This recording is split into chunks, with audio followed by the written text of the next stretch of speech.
Load shedding রাত্রেও বেশি হয়, দিনেও বেশি হয়। একবারে গেলে পরে 1-1.5 ঘন্টার ভিতরে কোনো বিদ্যুৎ পাচ্ছি না আমরা। আমাদের তো ব্যবসা বাণিজ্য হয় না, বিদ্যুৎ নাই, যার ফলে আমরা অনেকটা বেকার হয়ে গেছি। বিদ্যুৎ না থাকার কারণে নতুন করে যে ফসল বুনবো সেটা পাচ্ছি না। আমরা কৃষক কিভাবে পাই?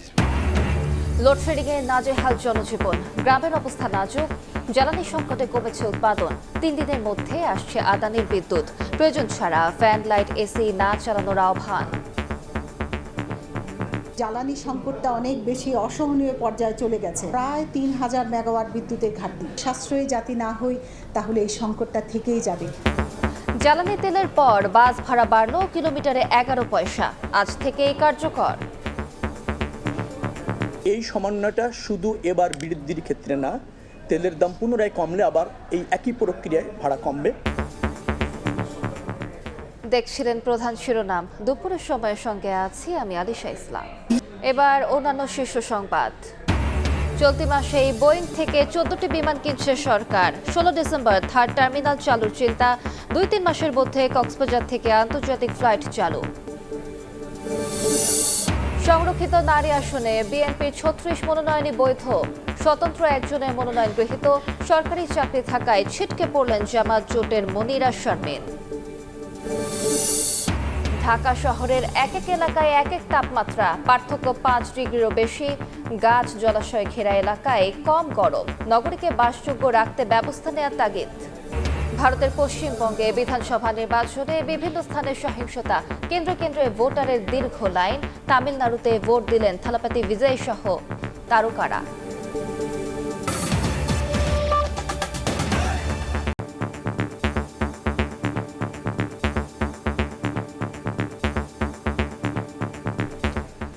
জ্বালানির সংকটে কমেছে বিদ্যুৎ উৎপাদন, তীব্র গরমে লোডশেডিংয়ে নাজেহাল জনজীবন।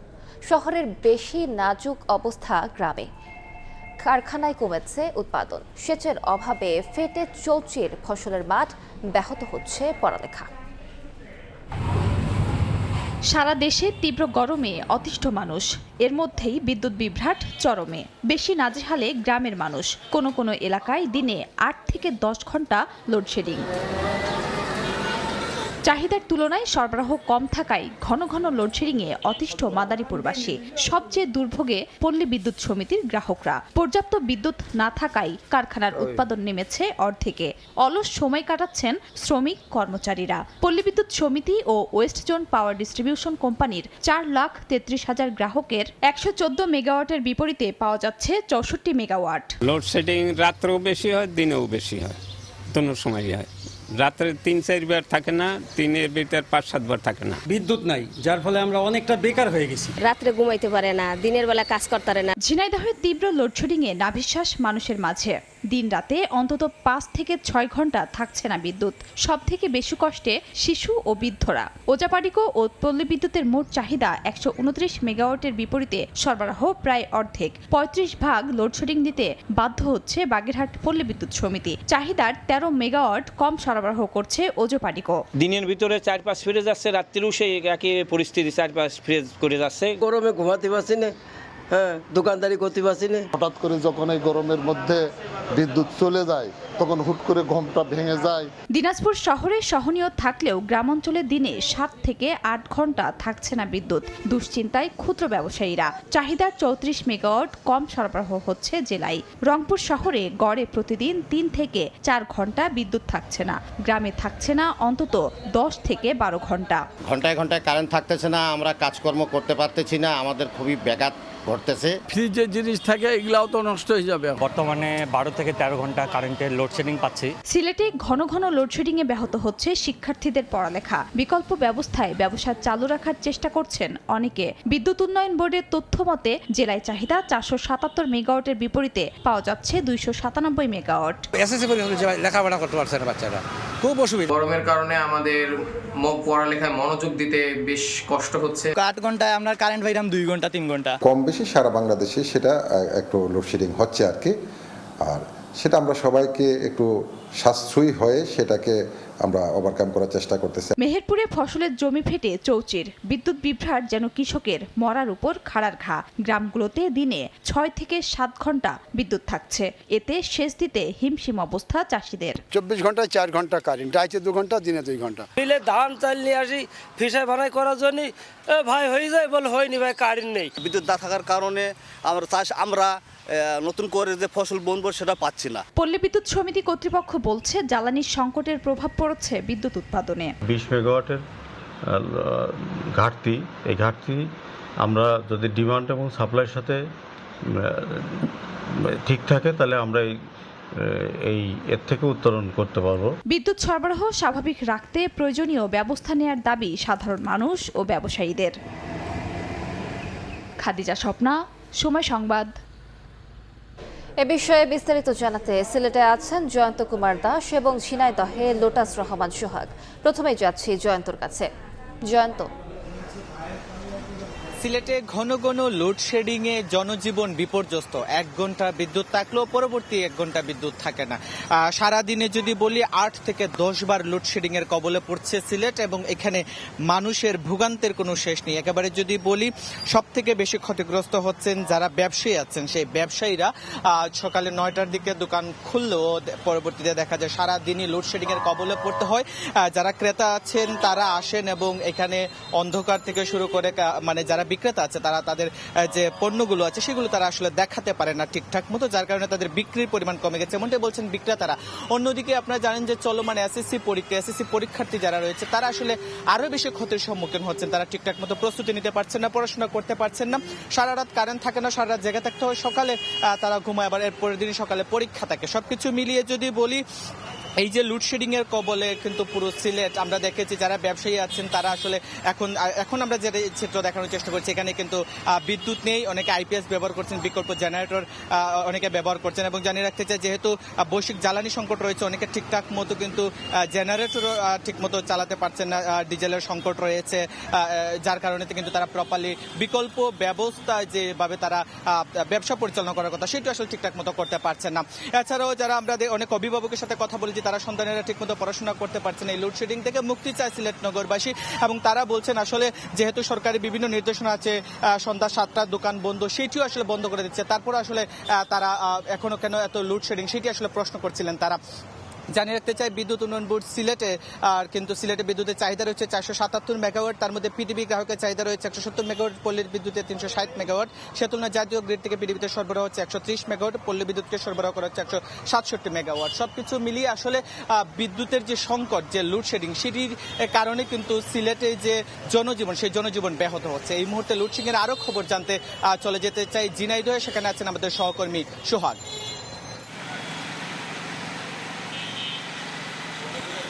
সিলেটের মতো ঝিনাইদহেতেও কিন্তু তীব্র গরমের পাশাপাশি যে লোডশেডিং, সেই লোডশেডিংয়ের মাত্রা কিন্তু বেড়েছে।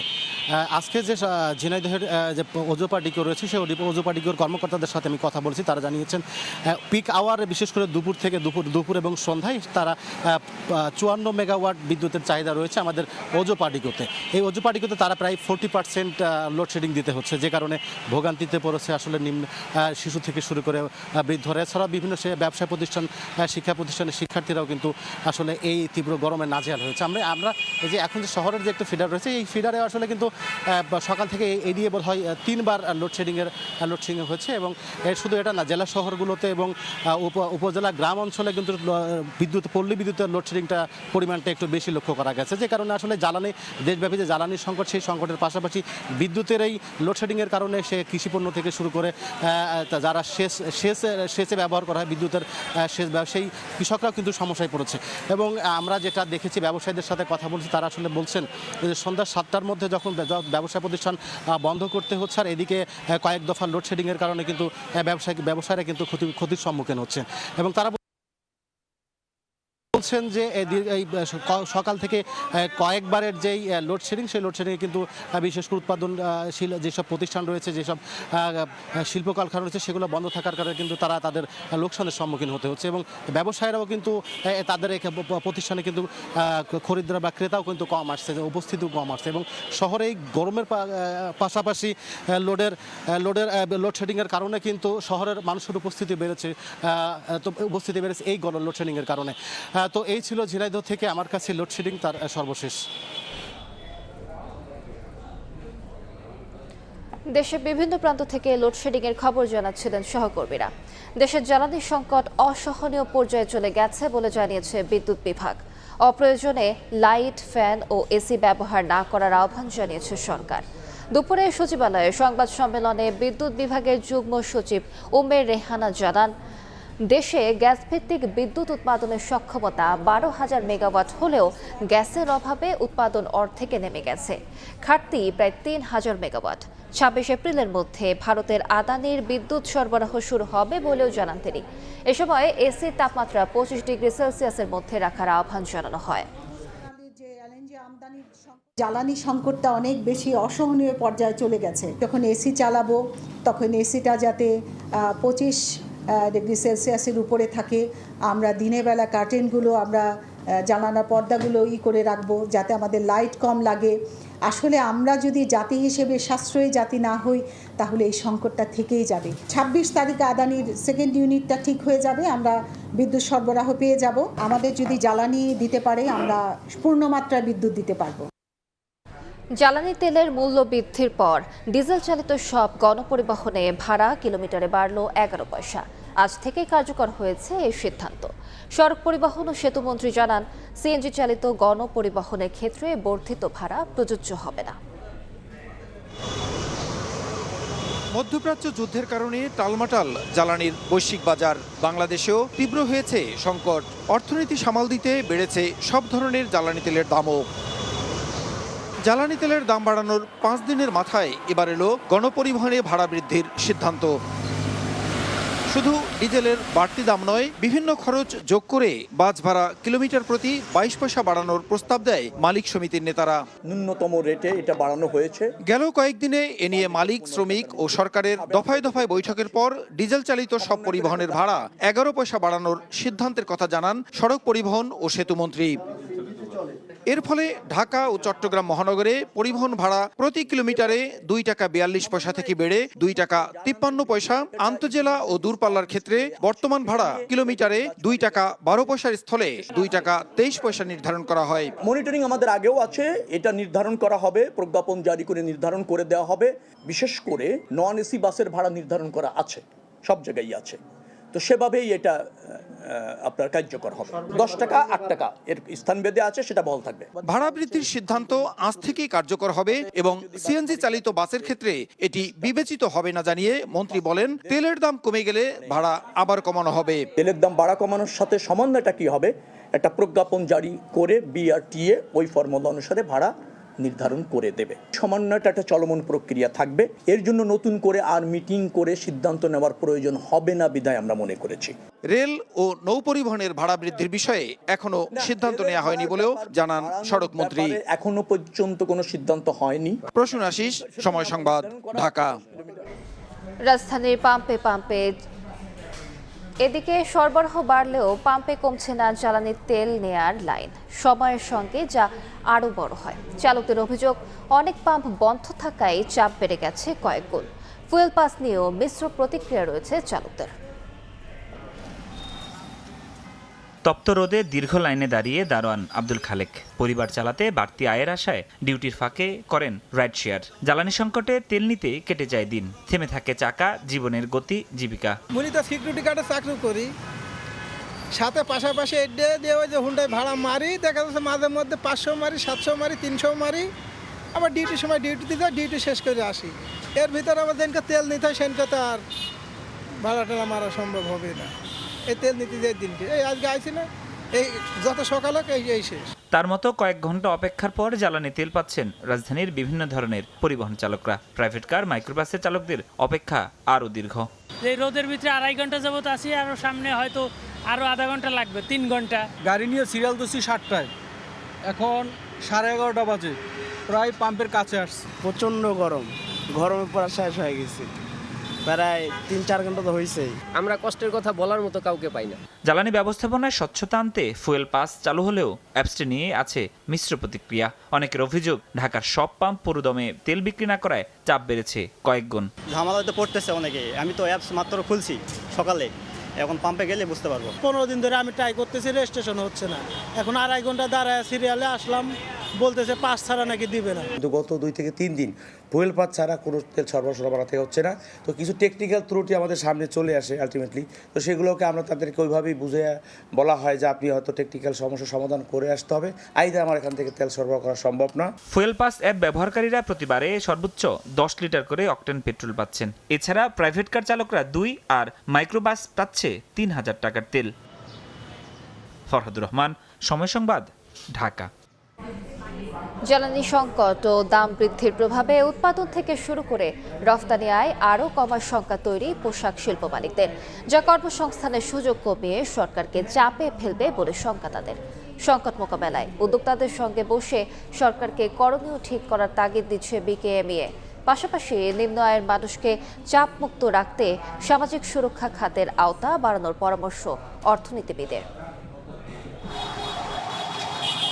দেশের জ্বালানি তেলের সরবরাহ সংকটে পড়া দীর্ঘ অপেক্ষা অবশেষে ঠেকেছে মূল্যবৃদ্ধির স্তরে, যে মধ্যপ্রাচ্য সংঘাত আর হরমুজ প্রণালীর কৌশলগত অবস্থানে বিশ্ব অর্থনীতি মন্দার কবলে পড়তে যাচ্ছে বলে শঙ্কার বার্তা দিয়েছে আইএমএফ। সেই যুদ্ধ শেষের স্বস্তির কোনো খবর নেই ইরান যুক্তরাষ্ট্র কোনো পক্ষেই।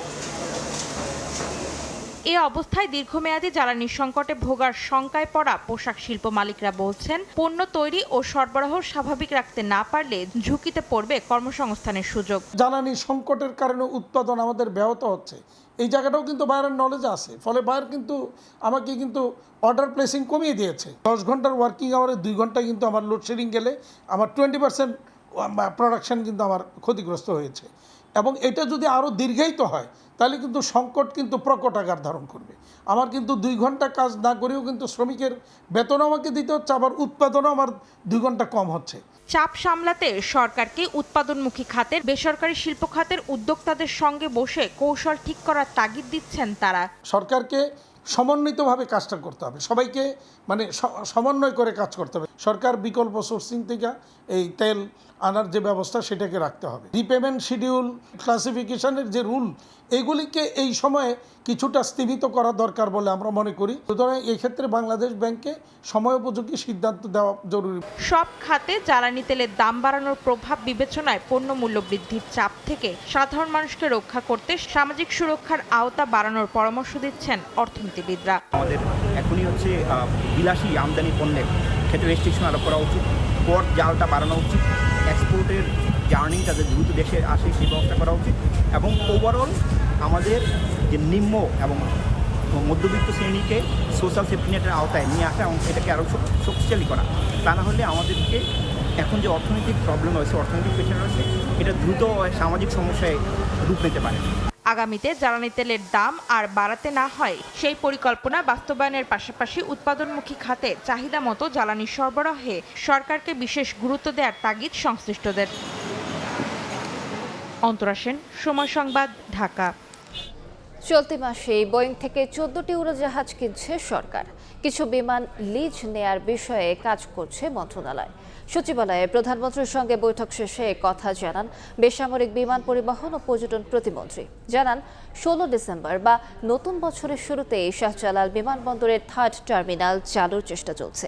আর বাজেট ঘোষণার পর কক্সবাজার এয়ারপোর্ট চালুর বিষয়ে সিদ্ধান্ত নেবে সরকার। বিমান বাংলাদেশের বহরে যুক্ত হচ্ছে 14টি নতুন উড়োজাহাজ। মার্কিন বিমান নির্মাতা প্রতিষ্ঠান বোয়িংয়ের সঙ্গে এনে চূড়ান্ত দর কষাকষিতে সরকার। নিরবিচ্ছিন্ন আলাপচারিতায় বিমান বাংলাদেশ এয়ারলাইন্স। চলতি মাসেই হতে পারে বিমানগুলোর ক্রয় চুক্তি।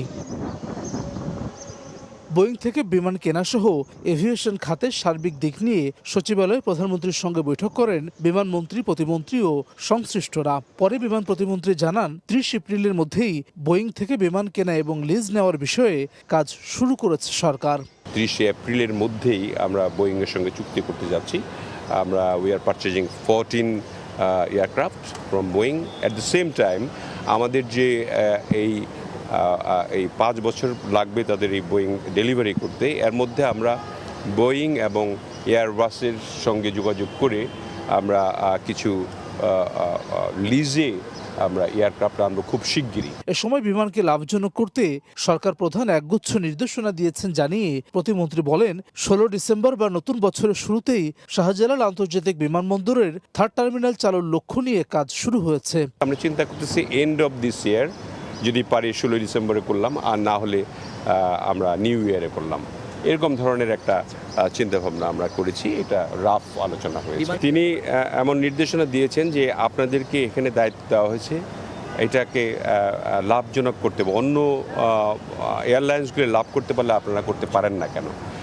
অতএব আপনারা খতিয়ে দেখে যেটা হলে লাভ করতে পারবেন সেটাই আপনাকে করতে হবে। এছাড়া নতুন অর্থ বছরের বাজেট ঘোষণার পর কক্সবাজার বিমানবন্দর থেকে আন্তর্জাতিক ফ্লাইট চালুর পরিকল্পনার কথাও জানান বিমান প্রতিমন্ত্রী। হাসান ওয়ালি, সময় সংবাদ, ঢাকা। সংরক্ষিত নারী আসনে বিএনপি জোটের 36টি মনোনয়নই প্রাথমিক যাচাই বাছাইয়ে বৈধ হয়েছে। স্বতন্ত্র জোট মনোনীত সুলতানা জেসমিনের মনোনয়নও গ্রহণ করে কমিশন। এদিকে সরকারি চাকরি ছাড়ার 3 বছর পূর্ণ না হওয়ায় বিধিমালা অনুযায়ী বাতিল হয়েছে মনিরা শারমিনের মনোনয়ন। তবে কমিশনের সিদ্ধান্ত প্রত্যাখ্যান করে আপিলের কথা জানান জামাত জোটের এক প্রার্থী। বৃহস্পতিবার সকালে আগারগাঁওয়ে নির্বাচন কমিশন সচিবালয়ে শুরু হয় ত্রয়োদশ সংসদের সংরক্ষিত মহিলা আসনের মনোনয়নপত্র বাছাই। বিএনপি জোটের 36 এবং স্বতন্ত্র জোটের এক প্রার্থীর হলফনামা সহ আনুষঙ্গিক বিষয়ে পর্যালোচনা করে ইসি। পরে বিএনপি জোটের সবগুলো এবং স্বতন্ত্র জোটের এক প্রার্থীর মনোনয়ন প্রাথমিক পর্যায়ে বৈধ ঘোষণা করেন রিটার্নিং কর্মকর্তা। বাতিল হয় অতিরিক্ত 3 স্বতন্ত্র প্রার্থীর মনোনয়ন। বিএনপি এবং জোট থেকে 36 জনের একটি তালিকা দেওয়া হয়েছিল, 36 জনের তালিকা এটা গৃহীত হয়েছে। সংসদে গিয়ে দেশ ও মানুষের কল্যাণে কাজ করার অঙ্গীকার ব্যক্ত করেন মনোনয়নপ্রাপ্তরা। উন্নয়ন থেকে শুরু করে বাংলাদেশের সমৃদ্ধ বাংলাদেশ হিসেবে গড়ে তোলার জন্য আজকে আমরা প্রতিজ্ঞাবদ্ধ। আমরা আশা করি সেই লক্ষ্যে কাজ করতে পারবো। আমরা মানুষের কল্যাণে যেন কাজ করতে পারি, বিশেষ করে পিছিয়ে পড়া যে জনগোষ্ঠী নারীরা আছে, আমরা যেহেতু নারী, আমরা নারী হিসাবে সেই জায়গাটা সবচেয়ে বেশি কাজ করতে চাই। ট্যুরিজমের উপরে আমি কাজ করতে চাই এবং তরুণদের কর্মসংস্থানের বিষয়টি আমার পরিকল্পনার মধ্যে আছে। সারা বিশ্বের বুকে একটি স্বাধীন, সার্বভৌম এবং একটি গণতান্ত্রিক রাষ্ট্র দেশনায়ক তারেক রহমানের নেতৃত্বে আমরা সারা বিশ্বকে উপহার দিব। এদিকে সরকারি চাকরি ছাড়ার 3 বছর পূর্ণ না হয় নির্বাচনী বিধিমালা অনুযায়ী বাতিল হয়েছে এনসিপির প্রার্থী মনিরা শারমিনের মনোনয়ন। চাকরি থেকে অব্যাহতি নিলে বা অবসর গ্রহণ করলে 3 বছর অতিক্রান্ত হতে হয়। তো ওনার ক্ষেত্রে এই 3 বছর অতিক্রান্ত হয়নি, বিধায় এই মনোনয়নপত্রটি বাতিলযোগ্য। তবে কমিশনের সিদ্ধান্তকে প্রত্যাখ্যান করে আপিলের কথা জানান এনসিপি নেত্রী। যে আইনে আসলে 3 বছরের একটা বাড়ের কারণে এটি বাতিল হলো, সেটার সাথে কোনোভাবেই সামঞ্জস্যপূর্ণ না। আমরা নিঃসন্দেহে আপিল ফাইল করব, তাদেরকে আমরা বুঝাতে সমর্থ হব এবং আমরা আপিলে জিতব বলে আশা করছি। আগামী 26 এপ্রিল আপিল করতে পারবেন প্রার্থী। শুনানি অনুষ্ঠিত হবে 27 ও 28 এপ্রিল। মাইমুনা হায়দার চৌধুরী, সময় সংবাদ, ঢাকা। মেধাকে প্রাধান্য দিয়ে বাংলাদেশ পরিচালনায় জুলাইয়ের আকাঙ্ক্ষা বলে মন্তব্য করেছেন জামাতে ইসলামের আমির ডক্টর শফিকুর রহমান। তিনি বলেছেন, এই নীতি পথ দেখাবে নতুন বাংলাদেশের রাজনীতিকে। রাজধানীর মিরপুর 10 নম্বরে এসএসসি পরীক্ষার কেন্দ্র পরিদর্শনে যান জামাত আমির। কেন্দ্রের বাইরে অপেক্ষমান অভিভাবকদের সঙ্গে কুশল বিনিময় করেন তিনি। বলেন, এসএসসি ও এইচএসসি এই দুটি পরীক্ষা শিক্ষার্থীদের ভিত্তি গড়ে দেয়। আজকের পরীক্ষার্থীরাই আগামী দিনের বাংলাদেশ গড়ে তুলবে। চট্টগ্রাম সিটি কলেজ সহিংসতা প্রসঙ্গে তিনি বলেন, মানুষ হওয়ার আঙিনায় কেউ অমানুষের কাজ করুক সেটি প্রত্যাশিত নয়। মেধার যত বিকাশ ঘটবে জাতি তত এগিয়ে যাবে। আগামীতে আমরা আর রাজনীতিকে প্রাধান্য দিয়ে সরকার পরিচালিত হোক, দেশ পরিচালিত হোক এটা চাই না। আমরা চাই মেধাকে প্রাধান্য দিয়ে হোক, যেটা জুলাই আন্দোলনের অন্যতম দাবি ছিল বা প্রধান দাবি ছিল। ওখানে যাবে তারা জ্ঞানের চর্চার জন্য, ওখানে যাবে কেন তারা রক্ত ঝরানোর জন্য। এই রক্ত যারই জড়ুক সে তো আমারই সন্তান, আমি দেখতে চাই না যে ও কোন দলের। মা বাপ কাউকে রক্ত ঝরানোর জন্য ওখানে মানুষ হওয়ার জন্য পাঠিয়েছে। দুপুরের সময় আরও থাকছে ওয়াসার পাইপলাইন খনন কাজের সময় মাটি চাপা, চট্টগ্রামে প্রাণ গেল 2 শ্রমিকের, ক্ষতিপূরণ নিয়ে বাগবিতণ্ডা হাতাহাতি, ভাঙচুরের অভিযোগে আটক 7।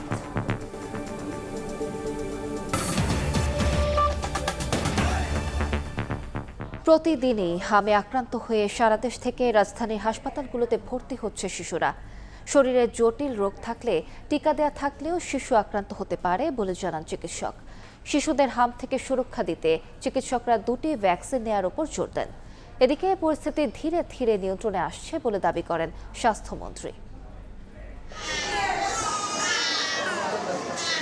হাসপাতাল প্রাঙ্গণ জুড়ে শিশুদের কান্নার শব্দ, যন্ত্রণায় বিছানায় কাতরাচ্ছে ছোট্ট শিশুরা। পরিবারের সদস্যরা প্রহর গুনছেন কখন সুস্থ হবে চোখের মণি, কখন হাসি মুখে ফিরবে বাড়ি।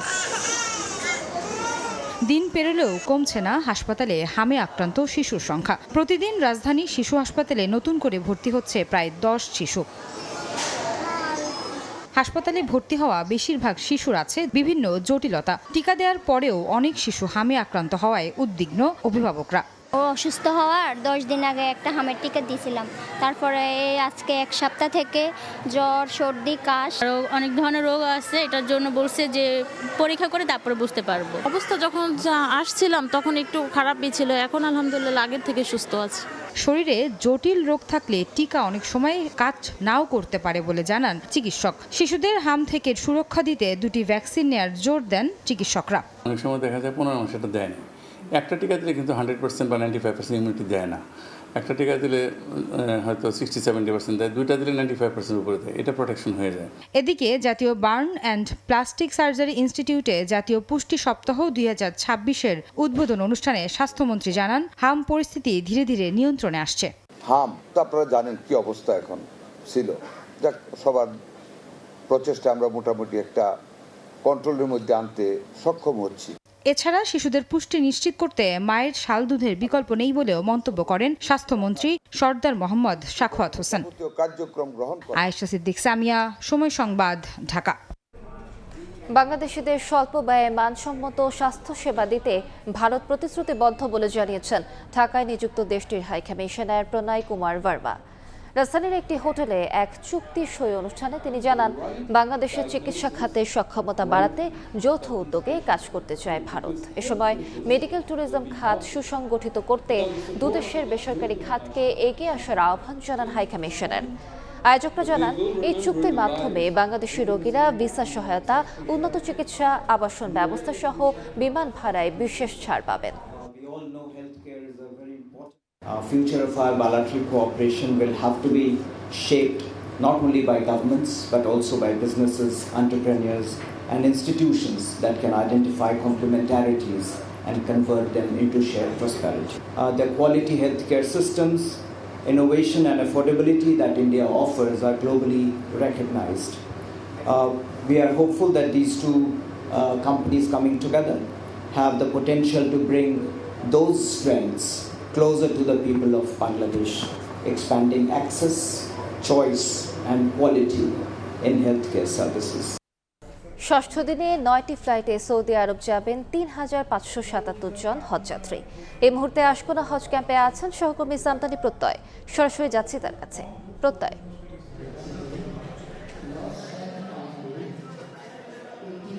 রাজধানীর আজকোনা হজ ক্যাম্পে আমরা দেখতে পাচ্ছি এই মুহূর্তে হাজিদের পুরোদমে প্রস্তুতি চলছে। হাজিরা এখানে আসছেন দীর্ঘদিন হজব্রত পালনের যে স্বপ্ন তারা বুকে ধারণ করেন, সেই স্বপ্নকে বাস্তবায়ন করার জন্য এটিই কিন্তু তাদের শেষ ঠিকানা। এখান থেকেই সকল প্রস্তুতি সম্পন্ন করে তারা সৌদি আরবের উদ্দেশ্যে যাত্রা শুরু করবেন।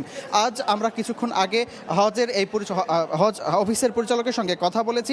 তিনি আমাদেরকে জানালেন আজকে মোট 9টি ফ্লাইটে 3500 জনের বেশি যাত্রী আজকে সৌদি আরবের উদ্দেশ্যে যাত্রা করবেন এবং ইতোমধ্যে 6টি ফ্লাইট যাত্রা করেছে। এর মধ্যে 2টি ফ্লাইট সৌদি আরবে পৌঁছে গিয়েছে। এখন পর্যন্ত সৌদি আরবে পৌঁছেছেন প্রায় 25,396 জন হজযাত্রী। সরকারি মাধ্যমে এদের মধ্যে 2870 জন এবং বেসরকারি মাধ্যমে 22,526 জন হজযাত্রী ইতোমধ্যেই সৌদি আরবে পৌঁছে গেছেন। এয়ারলাইন্সের তথ্য বলছে এখন পর্যন্ত পরিচালিত হয়েছে 63টি ফ্লাইট, যার মধ্যে বিমান বাংলাদেশ এয়ারলাইন্স 24টি, সৌদি এয়ারলাইন্স 23টি এবং ফ্লাইনাস এয়ারলাইন্স পরিচালিত করেছে 16টি ফ্লাইট। বিমান বাংলাদেশ এয়ারলাইন্স পরিবহন করেছে প্রায় 10,000 জন যাত্রী। বাংলাদেশ থেকে এবছরের প্রথম হজ ফ্লাইটটি 18 এপ্রিল যাত্রা করেছিল। ওই দিন 418 জন হজযাত্রী নিয়ে ফ্লাইটটি হজরত শাহজালাল আন্তর্জাতিক বিমানবন্দর থেকে সৌদি আরবের বাদশাহ আব্দুল আজিজ আন্তর্জাতিক বিমানবন্দরের উদ্দেশ্যে ছেড়ে যায় এবং তারপর থেকে কিন্তু এখন পর্যন্ত 6ষ্ঠ দিনের মতো আজ এই হজযাত্রাটি চলছে। এবং এখানে আমরা দেখতে পাচ্ছি যারা হাজি রয়েছেন তারা কিন্তু বেশ সন্তোষ প্রকাশ করছেন, কারণ ইমিগ্রেশন সহ যত ধরনের এখানে কাজগুলো রয়েছে সবগুলোতেই তারা কিন্তু স্বস্তি প্রকাশ করছেন এবং এখানে প্রযুক্তিগত সহায়তা সহ বেশ কিছু সুযোগ সুবিধা তাদের জন্য আরও সহজলভ্য হওয়ায় তারা জানাচ্ছিলেন যে এবারের হজযাত্রাটি অন্যান্য যে কোনো বারের হজের আয়োজনের তুলনায় অনেক বেশি সন্তোষজনক। এই ছিল আমার কাছে হজযাত্রা নিয়ে সবশেষ। সরাসরি যুক্ত ছিলাম আশকোনা হজ ক্যাম্পে। বস্ত্র ও পাট মন্ত্রণালয়ের অধীনে থাকা 6টি পাটকল আগামী 6 মাসের মধ্যে বেসরকারি উদ্যোগে চালুর সিদ্ধান্ত নিয়েছে সরকার। সচিবালয়ে বস্ত্র ও পাট মন্ত্রণালয়ের সভাকক্ষে অংশীদারদের সঙ্গে জরুরি সভা শেষে মন্ত্রী খন্দকার আব্দুল মুক্তাদির জানান, পর্যায়ক্রমে বন্ধ বাকি কলগুলো চালু অথবা ইজারা দেওয়া হবে।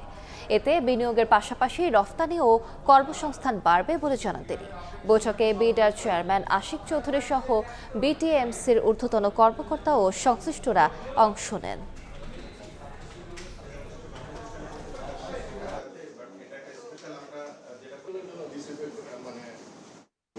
এই দুইটার হাতে যে কয়েকটি পাটকল এবং বস্ত্রকল আছে, এগুলি ইতিমধ্যে প্রাইভেট সেক্টরের উদ্যোক্তা বিনিয়োগকারীরা বিনিয়োগ করেছেন। সেগুলির অবস্থাটা কি, যেগুলির প্রক্রিয়াধীন আছে নতুন বিনিয়োগের জন্য সেগুলির অবস্থা কি, এবং আমাদের হাতে বাকি যেগুলি আছে সেগুলি আমরা আগামী কতদিনে কি অবস্থায় সেগুলিতে বিনিয়োগ আকর্ষণ করে কর্মসংস্থান সৃষ্টি করতে পারবো। জ্বালানি ও প্রতিরক্ষা সক্ষমতা বাড়ানোর তাগিদ দিয়েছেন সেনাপ্রধান জেনারেল ওয়াকারুজ্জামান। মিরপুর সেনানিবাসে ক্যাপস্টোন কোর্সের সমাপনী অনুষ্ঠানে তিনি বলেন, স্বাধীনতার এত বছরেও দ্বিতীয় কোনো রিফাইনারি প্রতিষ্ঠান না হওয়ায় সমস্যা আরও জটিল হয়েছে। আমদানি রফতানি নৌপথে হওয়ায় নৌবাহিনীর সক্ষমতা বাড়ানোর উপর জোর দেন সেনাপ্রধান। পার্লামেন্ট ফরিদপুর 3 মিরপুর সেনানিবাসের ন্যাশনাল ডিফেন্স কলেজে গত 5 এপ্রিল শুরু হয় ক্যাপস্টোন কোর্স। এতে অংশ নেন সংসদ সদস্য, জ্যেষ্ঠ সামরিক ও পুলিশ কর্মকর্তা, শিক্ষাবিদ, জ্যেষ্ঠ চিকিৎসক, সরকারি বেসরকারি সংস্থার উচ্চপদস্থ প্রতিনিধি, কূটনীতিক সহ 45 জন। ন্যাশনাল ইস্যুস 3 সপ্তাহব্যাপী কোর্সের সমাপনী অনুষ্ঠানে ন্যাশনাল ডিফেন্স কলেজের কমান্ড্যান্ট জানান, জাতীয় গুরুত্বপূর্ণ বিষয়গুলোতে ঐক্যমত্য গঠনে ভূমিকা রাখবে এই course. It is realized that the understanding and consensus by important stakeholders of our government and society on core national issues like security and development is the prerequisite for a nation's peace, prosperity and progress. If we can develop this understanding, I'm sure we'll reach to the capstone of our expectations. প্রধান অতিথির বক্তব্যে সেনাপ্রধান general Wakeruzzaman কথা বলেন জ্বালানি সংকট নিয়ে। Iran যুক্তরাষ্ট্র যুদ্ধ টেনে তিনি বলেন, স্বাধীনতার এত বছরেও দ্বিতীয় জ্বালানি রিফাইনারি প্রতিষ্ঠান তৈরি না হয় বেশি দামে তেল আমদানি করতে হচ্ছে। For so many years have passed, at least 55 years after independence, we didn't develop the Eastern refinery, or we didn't have a second refinery. And Russian crudes, these are also very cheap, but we are not refining those, and we are importing refined fuel. That is why the fuel cost is very high. আমদানি রফতানি সমুদ্রপথের ওপর নির্ভরশীল হওয়ায় সমুদ্র সীমা রক্ষায় নৌবাহিনীকে আরও শক্তিশালী করার তাগিদ দেন তিনি। This force needs to be really the Navy. We need to build Navy significantly to protect our line of communication. Our vessels are going in and out. জবাবদিহিতা ছাড়া কোনো প্রতিষ্ঠান দাঁড়াতে পারে না জানিয়ে সেনাপ্রধান বলেন, সামরিক বাহিনীর মধ্যে জবাবদিহিতা নিশ্চিতের মাধ্যমে শক্তিশালী প্রতিরক্ষা ব্যবস্থা গড়ে তোলা সম্ভব। মাসুদুর রহমান, সময় সংবাদ, ঢাকা।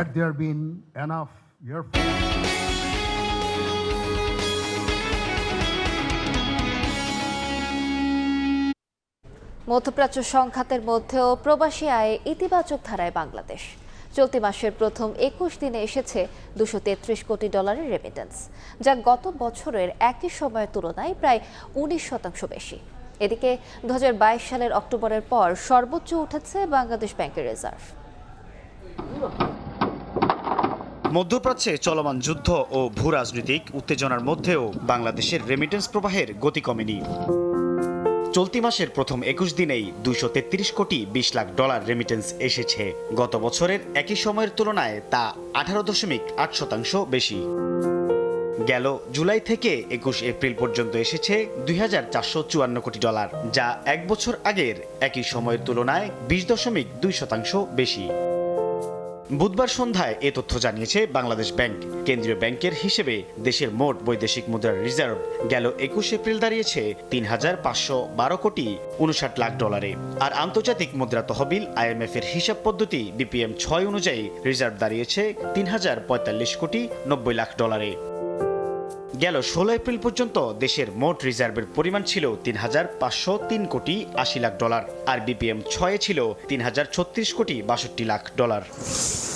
তথ্য বলছে গেল মার্চ শেষে দেশে মোট রিজার্ভের পরিমাণ ছিল 3,411 কোটি 66 লাখ ডলার। সাইফুল ইসলাম, সময় সংবাদ, ঢাকা।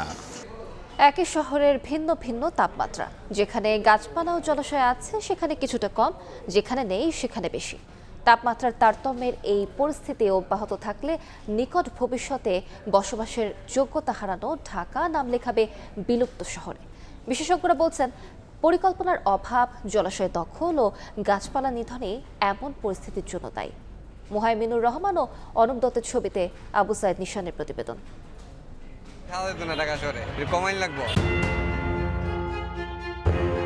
গাছ কেটে ফেলতেছে, গাছ লাগানোর কোনো উপায় নাই।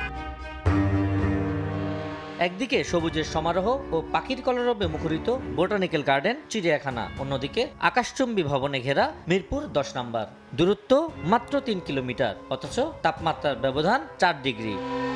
ক্যাপসের গবেষণা প্রতিবেদন অনুযায়ী গত 7 বছরে গড়ে দক্ষিণ সিটিতে 4 ও উত্তর সিটিতে 3 ডিগ্রি তাপমাত্রা বেড়েছে। ঢাকার এক প্রান্তে সর্বনিম্ন তাপমাত্রা বোটানিক্যাল গার্ডেন এলাকায়, আর সর্বোচ্চ তাপমাত্রা মতিঝিল ও তেজগাঁওয়ে। গাছপালা, জলাশয়, লেক থাকায় উত্তরা 18 নম্বর সেক্টর, চিড়িয়াখানা, রমনা, সংসদ ভবন এলাকার তাপমাত্রার চাইতে মিরপুর 2, 10, কারওয়ানবাজার, তেজগাঁও, মতিঝিল এলাকার তাপমাত্রা অনেক বেশি। একটা শহরে 25 ভাগ সবুজ এলাকা রাখা দরকার, 10-15 ভাগ ওয়াটার বডি রাখা দরকার ছিল, যেন অন্তত ন্যাচারালি আপনি কিছু তাপ কম পান। হিট ম্যানেজমেন্টের যে বিষয়টি, সেটি আমরা আরও গুরুত্ব সহকারে যদি দেখতে পারি, তাহলে এই সমস্যাটার প্রকোপ থেকে আমরা হয়তো কিছুটা নিজেদের রক্ষা করতে পারবো। ঢাকার তাপমাত্রা নিয়ন্ত্রণে ছাদ বাগান, সড়কের পাশে গাছ লাগানো সহ একগুচ্ছ পরামর্শ দিলেন পরিবেশ বিশেষজ্ঞ। জলাভূমি কিন্তু দরকার আছে, শুধু গাছ লাগালে কিন্তু তাপমাত্রা কমবে না। উপরে তাপ কমিয়ে ফেলেছেন, কিন্তু নিচ থেকে তো তাপ উঠবে। নদী, নালা, খালবিল এবং সবুজায়ন রয়েছে, সেগুলো সংরক্ষণের পাশাপাশি যেখানে নেই সেখানে নিতে হবে দ্রুত বিকল্প ব্যবস্থা। তা না হলে বসবাসের যোগ্যতা হারানো ঢাকা পরিণত হবে ধ্বংসস্তূপে। আবু সাইদ নিশান, সময় সংবাদ, ঢাকা। চট্টগ্রামে ওয়াসার পাইপলাইন খনন করতে গিয়ে মাটি চাপা পড়ে 2 শ্রমিকের মৃত্যু হয়েছে। এছাড়া আহত হয়েছেন আরও 2 জন। এ সময় ঠিকাদারের পক্ষের কয়েকজন বিতর্কিত মন্তব্য করলে বিক্ষুব্ধ শ্রমিকরা চট্টগ্রাম মেডিকেলের জরুরি বিভাগে কক্ষ ভাঙচুর করে। এই ঘটনায় 7 জনকে আটক করা হয়েছে। মাটি চাপায় 2 শ্রমিকের মৃত্যু। বিতর্কিত মন্তব্যের জেরে বাকবিতণ্ডায় জড়ায় ঠিকাদার ও শ্রমিক পক্ষ, এক পর্যায়ে ঠেকে হাতাহাতিতে। চীনা প্রতিষ্ঠানের তত্ত্বাবধানে চট্টগ্রামের আগ্রাবাদ অ্যাক্সেস রোডে ওয়াসা সোয়ারেজ প্রকল্পের পাইপলাইনের মাটি খনন চলছিল। বৃহস্পতিবার ভোরে কাজ করার সময় মাটি ধসে পড়ে চাপা পড়েন কয়েকজন শ্রমিক। স্থানীয়রা 4 জনকে উদ্ধার করে হাসপাতালে নিলে চিকিৎসক 2 জনকে মৃত ঘোষণা করেন। আহত 2 জন হাসপাতালে চিকিৎসাধীন। এই বালু চাপার পরে আমরা এখানে নিয়ে এসে উদ্ধার করি, আমি নিজে আনছি ওদেরকে। আহত 4 জন, 2 জন মারা গেছে, আর 2 জন মোটামুটি আলহামদুলিল্লাহ ভালো। কন্ট্রাক্টরের মেইন নাকি যিনি ওনাকে টার্গেট করে ওরা হাসপাতালের ভিতরে ঢুকে গেছে, তখন ওরা সবাই ঢুকছে, পাবলিক যারা ছিল সবাই ঢুকে গেছে। ঘটনার পর ক্ষতিপূরণ নিয়ে ঠিকাদার প্রতিষ্ঠানের এক পক্ষ বিতর্কিত মন্তব্য করলে শ্রমিকদের সঙ্গে কথা কাটাকাটি হয়। বিষয়টি হাতাহাতিতে রূপ নিলে হাসপাতালের মেডিকেল অফিসারের কক্ষ ভাঙচুর করা হয়। আটক করা হয় বেশ কয়েকজনকে। মারা গেছে, আবার টাকা দেওয়া লাগবে কি জন্য? ওই যে ব্যক্তিটাই কথা বলছে, ওনাকে মারতে আইছিল, আইসা ও ভিতরে পালাইছে, এইদিকে ওরা ভাঙচুর করছে। এসে হুম রেখে এটার উপরে পড়ছে আর কি, এই গ্লাসের উপরে পড়ার কারণে ভেঙে গেছে। জাস্ট এখানে কেউ আঘাত করেনি, আমার মনে হয় আঘাত করলে গ্লাসগুলো ভেঙে যেত। অ্যাটাক করার পরে এখানে আমাদের ডাক্তাররা যেখানে বসে ইমার্জেন্সি রুমে গাছগুলা সব ভেঙে গেছে। এদেরকে আমরা আনে অ্যারেস্ট নিয়ে থানায় পাঠিয়ে দিব, ওখান থেকে জেলে চালান দিব। নিহতদের মধ্যে রাকিবের বাড়ি ভোলা আর তুষারের বাড়ি দিনাজপুরে। পার্থপ্রতিম বিশ্বাস, সময় সংবাদ, চট্টগ্রাম। দেশের বাইরের খবর, ভারতের পশ্চিমবঙ্গে চলছে বিধানসভা নির্বাচনের ভোট গ্রহণ। বিস্তারিত জানাতে এই মুহূর্তে কলকাতায় আছেন সহকর্মী সুব্রত আচার্য। যাচ্ছি তার কাছে। সুব্রত, শান্তিপূর্ণভাবে এগিয়ে চলছে ভারতের পশ্চিমবঙ্গের বিধানসভা নির্বাচনের প্রথম দফায় ভোট গ্রহণ এবং একই সঙ্গে শান্তিপূর্ণভাবে ভোট চলছে দক্ষিণ ভারতের তামিলনাড়ু রাজ্য। আপনারা জানেন যে সকাল 7টার সময় ভোট শুরু হয়েছে, এখনো পর্যন্ত দুপুর 1টায় যে নির্বাচন কমিশন তাদের 6 ঘন্টার কত সংখ্যক ভোট পড়েছে সেই শতাংশের হার কিন্তু একেবারে রেকর্ড সংখ্যক ভোট পড়েছে। এখনো পর্যন্ত নির্বাচন কমিশন বলছে দুপুর 1টা পর্যন্ত 62.18% ভোট পড়েছে। আপনারা জানেন যে দক্ষিণবঙ্গ এবং উত্তরবঙ্গে 16টি জেলায় ভোট চলছে সকাল 7টা থেকে। উত্তরবঙ্গের থেকে দক্ষিণবঙ্গ, বিশেষ করে পশ্চিম পূর্ব মেদিনীপুর, বাঁকুড়া, পুরুলিয়া ভোটের নিরিখে উত্তরবঙ্গ থেকে কিছুটা এগিয়ে। সবচেয়ে বেশি ভোট পড়েছে দুপুর 1টা পর্যন্ত, প্রায় 65.77% ভোট পড়েছে পশ্চিম মেদিনীপুরে। খানিকটা পিছিয়ে রয়েছে উত্তরবঙ্গের মালদা, সেখানে 59.77% ভোট পড়েছে মালদায়। মোটের ওপর এখনো পর্যন্ত ভোটে সহিংসতার তেমন উল্লেখযোগ্য কোনো খবর নেই। তবে মুর্শিদাবাদের নওদাতে আপনারা জানেন যে আম জনতা উন্নয়ন পার্টির নেতা তিনি যখন সকালবেলা ভোট কেন্দ্রে যান তখন তাকে ঘিরে বিক্ষোভ এবং তার গাড়ি ভাঙচুর করা হয় বলে অভিযোগ। একই রকম ভাবে দক্ষিণ দিনাজপুরের একটি বিচ্ছিন্ন ঘটনা ঘটেছে এবং এছাড়া মোটের ওপর শান্তিপূর্ণভাবে ভোট এগিয়ে চলছে। এদিকে আপনি জানেন যে একই রকম ভাবে আজকে যেহেতু পশ্চিমবঙ্গের 294 আসনের প্রথম দফায় 152টি আসনে ভোট হচ্ছে, ঠিক একই রকম ভাবে দক্ষিণ ভারতে তামিলনাড়ুতেও কিন্তু একই রকম ভাবে 334টি আসনে ভোট চলছে এবং সেখানেও কিন্তু ভোট পড়ার শতাংশের হার এখনো পর্যন্ত প্রায় 60% বেশি এবং সেখান থেকেও কিন্তু কোন রকম সহিংসতা, বিচ্ছিন্নতা বা ভোট ইভিএম মেশিনের গন্ডগোল বা ভোট সংক্রান্ত কোনো ধরনের অভিযোগ পাওয়া যায়নি। একই রকম ভাবে যখন পশ্চিমবঙ্গে প্রথম দফায় ভোট চলছে তখন দ্বিতীয় দফায় ভোটের প্রচারে ইতিমধ্যেই ভারতের প্রধানমন্ত্রী কৃষ্ণনগরে সভা করেছেন। তিনি বলেছেন যে 4 তারিখে ভোটের ফলাফল বিজেপির পক্ষে যাবে এবং বিজেপি ভোটে জয় পাওয়ার পর মিষ্টি নয় ঝালমুড়িও খাওয়াবে। আপনি জানেন সম্প্রতি জঙ্গলমহলে প্রধানমন্ত্রী নরেন্দ্র মোদী ঝালমুড়ি খাওয়ার পর তৃণমূল নেত্রী কিন্তু ঝালমুড়ি নিয়ে কটাক্ষ করেছেন। সুতরাং তিনি বলেছেন যে ঝালমুড়ি আমি খেয়েছি কিন্তু তৃণমূলের ঝাল লেগেছে। তো সব মিলে পশ্চিমবঙ্গের প্রথম দফা নির্বাচন শান্তিপূর্ণভাবে এগিয়েছে এবং দক্ষিণ ভারতের তামিলনাড়ুতেও ভোট চলছে ভোটের উপর শান্তিপূর্ণভাবে। এই ছিল আমার কাছে ভারতের পশ্চিমবঙ্গ এবং তামিলনাড়ুর বিধানসভা নির্বাচন সংক্রান্ত আমার কাছে থাকা সবশেষ তথ্য। সরাসরি যুক্ত ছিলাম কলকাতায়। চলমান উত্তেজনার মধ্যে ইরানের সঙ্গে আবারও আলোচনায় বসার ঘোষণা দিয়েছেন মার্কিন প্রেসিডেন্ট ডোনাল্ড ট্রাম্প। আগামী 36 থেকে 72 ঘন্টার মধ্যে দুই দেশের মধ্যে বৈঠক হতে পারে বলে জানান তিনি। এরই মধ্যে এশিয়ার জলসীমায় ইরানি পতাকাবাহী 3টি ট্যাঙ্কার জব্দ করেছে যুক্তরাষ্ট্র। রোববারে ইরানের চলমান যুদ্ধবিরতির মেয়াদ শেষ হচ্ছে বলে দাবি করেছে ইসরায়েলি গণমাধ্যম, যদিও হোয়াইট হাউসের পক্ষ থেকে বলা হয় নির্দিষ্ট সময়সীমা ছাড়াই যুদ্ধবিরতির মেয়াদ বাড়িয়েছেন ট্রাম্প। এদিকে যুক্তরাষ্ট্রের নৌ অবরোধের মধ্যে হরমুজ প্রণালী খুলে দেওয়া সম্ভব নয় বলে জানিয়েছে ইরান। ফিরে যান শান্ত। এ পর্যায়ে শীর্ষ সংবাদগুলো জানিয়ে দিচ্ছি আরেকবার। লোডশেডিং রাত্রেও বেশি হয়, দিনেও বেশি হয়। একবারে গিলে পরে 1-1.5 ঘন্টার ভিতরে কোনো বিদ্যুৎ পাচ্ছি না আমরা কৃষক কিভাবে পাই? লোডশেডিংয়ে নাজেহাল জনজীবন, গ্রামের অবস্থা নাজুক। 3 দিনের মধ্যে আসছে আদানির বিদ্যুৎ। জ্বালানি তেলের পর বাস ভাড়া বাড়ল কিলোমিটারে 11 পয়সা।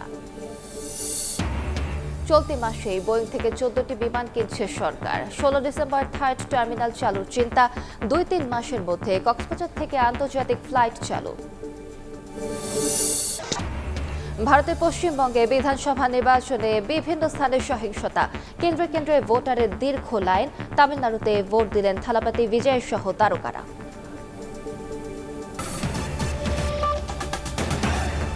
এই ছিল দুপুরের সময়। এরপর বিভাগীয় সময় নিয়ে সঙ্গে থাকবেন ওমর ইনান। আলিশ, আপনাকে ধন্যবাদ। বিভাগীয় সময় নিয়ে আসি কিছুক্ষণ পর, সঙ্গে থাকুন সময়ে।